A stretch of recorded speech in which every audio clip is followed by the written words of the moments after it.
નમસ્કાર મિત્રો, આરજેબી ન્યૂઝમાં તમારું સ્વાગત છે અને નજર કરીએ હવે મળેલા સમાચાર તરફ। ગુજરાતના રાજકારણને લઈને મોટા સમાચાર। ગુજરાતમાં સીએમ ભૂપેન્દ્ર પટેલના મંત્રીમંડળના વિસ્તરણને લઈને મોટા સમાચાર સામે આવી રહ્યા છે।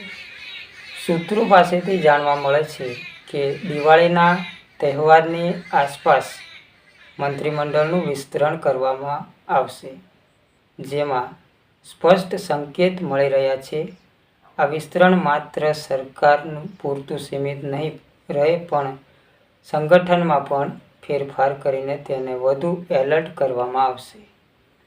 આ સમય કવાયત પાછળનું મુખ્ય કારણ આગામી વિધાનસભા ચૂંટણી પહેલા સરકાર અને સંગઠનને ધારદાર બનાવવાનું છે। મંત્રીમંડળનું વિસ્તરણ કરવાની ડિઝાઇન વડાપ્રધાન નરેન્દ્ર મોદીના આવાસમાં 5 કલાકની લાંબી બેઠક દરમિયાન તૈયાર કરવામાં આવ્યું હોવાનું જાણવા મળે છે।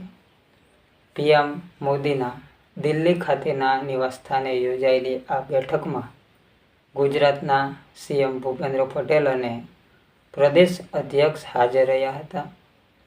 આ ઉપરાંત સંગઠન મહામંત્રી સહિત અન્ય 5 અગ્રણીઓ સાથે પણ પીએમ મોદીએ વિસ્તૃત ચર્ચા કરી હતી। રાજકીય વર્તુળોમાં ચર્ચા છે કે મંત્રીમંડળનું વિસ્તરણ સંભવત 15 થી 17 ઓક્ટોબરની વચ્ચે થઈ શકે છે। જો આ વિસ્તરણ થાય તો તે ભૂપેન્દ્ર પટેલની સરકારનું પહેલું મોટું વિસ્તરણ હશે। આ વિસ્તરણમાં અનેક મોટા ફેરફારો જોવા મળી શકે છે। મંત્રીમંડળમાં લગભગ 14 થી 15 નવા ચહેરાઓને સ્થાન આપવામાં આવશે, જે સંગઠન અને સામાજિક સમીકરણોને સંતુલિત કરશે। આની સાથે જ હાલના મંત્રીમંડળમાંથી 8 થી વધુ મંત્રીઓને પડતા મૂકવામાં આવે તેવી પણ પ્રબળ શક્યતાઓ છે। જે મંત્રીઓને પડતા મૂકાશે તેમને સંગઠનની જવાબદારી સોંપવામાં આવી શકે છે। આ પ્રકારના સમાચાર જોવા માટે આપણી ચેનલને હમણાં જ સબસ્ક્રાઇબ કરી દો મિત્રો, અને આ વિડીયોને એક લાઈક કરી દો। ધન્યવાદ।